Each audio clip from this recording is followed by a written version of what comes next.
From the Worldwide Reb, this is Reflections of a Rabbi.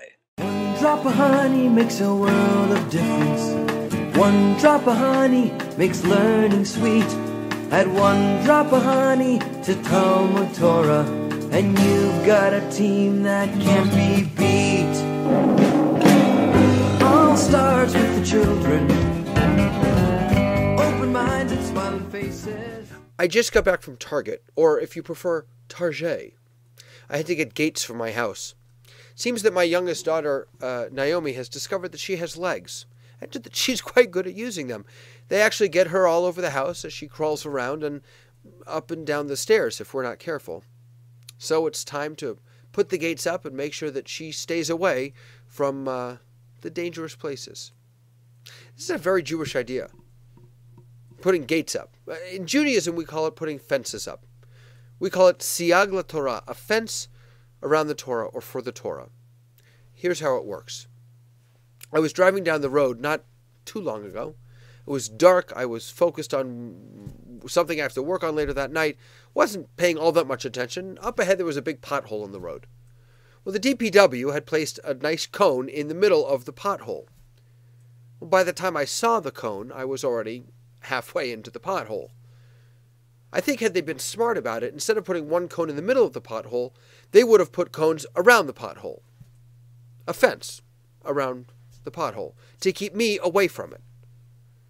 If there's a fence around what's dangerous, then it will prevent me from even getting close to what's dangerous. I'm not going to place the gate in the middle of the room into which I don't want Naomi to go. I'm going to place it at the entrance to the room, just outside. For the stairs, I'm going to place it at the top or the bottom, not in the middle of the stairs. Because I want to keep her safe. I want to keep her away from things that are not good for her and that will hurt her. So many of the mitzvot that you and I study and observe today fall into this category of siag LaTorah, of a fence around the Torah. An example, handling money on Shabbat. Handling money on Shabbat we're not supposed to do according to the rabbis. Not because the Torah tells us not to handle money on Shabbat. The Torah doesn't talk about money. But because if we don't handle money, then we won't be inclined to drive to the mall. And if we're not inclined to drive to the mall, then we won't be inclined to spend that money. And you can go on and on and on. By not touching money, by having that fence around the Torah, the rabbis are actually helping us to fulfill the most important mitzvot and to avoid the most damaging averot, the most damaging missings of the mark that are found in the Torah.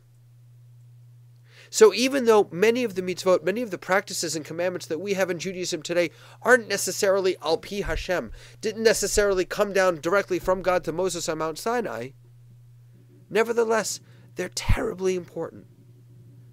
Just like the cones around a pothole. Just like the gates that I'm going to put up in my home.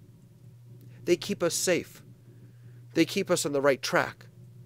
They keep us headed in the right direction, safely, so that we always are able to come close to the mitzvot, always stay far away from the averot. I hope that my gates keep Naomi safe, and I hope that our fences keep you and I safe as well. Until next time, Lihitrot. And you got a team that can be beat. One drop of honey makes a world of difference. One drop of honey